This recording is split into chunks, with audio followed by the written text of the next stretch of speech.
I got a message from the Jonathan Cahn channel through my DM on TikTok, and it said there's a blessings in store for you. Keep going in the direction you're going in. And I want to share that thought with you. I do feel that there's a blessing coming, not necessarily because I'm doing something special, but because I'm doing something that I believe that really Hashem wants to have spoken about. And that is the Gentiles and how the Torah affects them and how his relationship affects the Gentile and the non-Jew. So what I'm going to do today is basically tell you about the story I heard in the Torah from Rabbi Gordon on Shabbat.org. Now on my Facebook, I put on there how to have a Shabbat every Saturday, what's involved, where to get the links and everything else so you can follow along. And I even have AI do some of the readings for you so that you can have a nice Shabbat every Saturday if you choose to. I also post the Parsha for the day or the daily reading for the Torah on TikTok and on Facebook. So I'm trying to get the nations to understand that the Torah is for them. And the rabbis are even speaking that language right now. It's not so secluded as it used to be. So today we're talking about Aaron's two sons. Aaron's two sons went ahead and offered up unholy fire. And what happened is they got burned through their nostrils, their souls got burned out, but their bodies stayed intact. And then Hashem went ahead and did this. It was actually the God himself who killed them and burned their nostrils out. Now we know that Aaron and Moses and Miriam are all related, brothers and sisters. And we know that Aaron's sons are all part of the Kohanim. Okay? So when God went ahead and killed those two sons, Moses was instructed by God to tell Aaron, or Aaron got it straight from God himself. I'm not sure how that went down. But anyway, to not mourn, let the children of Israel mourn, and then to continue on the daily sacrifices, because that was the opening day that this happened on. A very celebrated day, but a very tragic day at the same time. And God told Aaron not to grieve. Now, I asked my wife, I said, okay, if God killed your two daughters and he asked you to go ahead and perform the communion service for that night, would you be able to do it? And she really thought about that and she said, no, I wouldn't be able to do it. And I didn't think so either. It's kind of hard. So then the question came up and I asked AI this, okay, we have Aaron, Moses, and Miriam all related. Now and I always ask this question every time I hear these traumatic things like this happen. It almost sounds like sometimes to me when I'm reading the Torah, it's almost like sometimes the Jewish people make up excuses to justify what Moses or Aaron or those people did.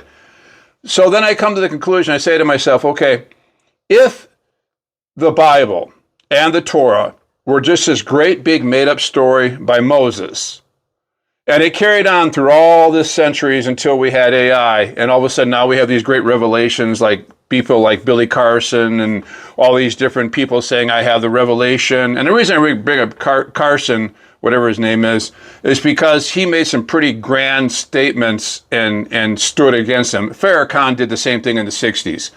But so either we have this undiscovered truth that we haven't seen yet, and it's still waiting to be seen, like say through aliens or whatever, or we were populated through, I don't know, catfish or whatever have you.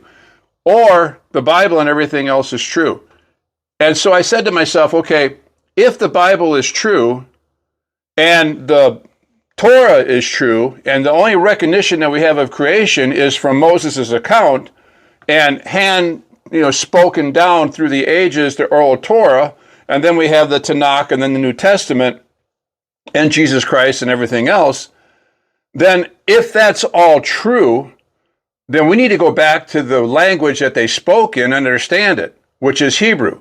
We need to understand how God dealt with mankind back then in the Old Testament with the temple worship and everything else, and what he expected from the Noahide and what he expected from the Gentile. If it's not true, then it's the greatest hoax of all history.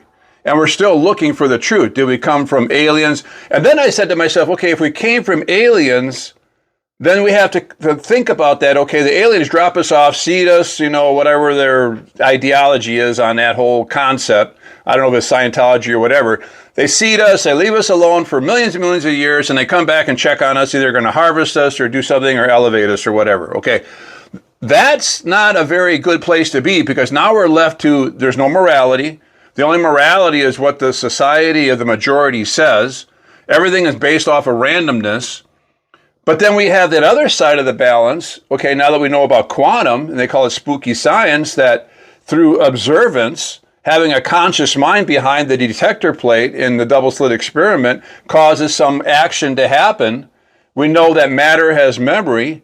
For years, we were saying that the brain cells died. Now we know that that's not true. What else are we not knowing about it? We've said for years and years, this is the way it is, because we didn't have the right tools to measure it with. And then we found out something different. So if we were planted by aliens, if we had to come up with our own justice system, if we had to come up with our own morality and laws, then why do we have a spirit inside of us? Why do we have a longing to be loved? Why do we have a longing for emotion? Why do we want to be accepted by a divine being? Why are all these gods? Why are there Hindu gods, Muslim gods, Christian gods, Greek gods? I mean, there's a million gods. There's a reason for that, guys, because the Bible is true.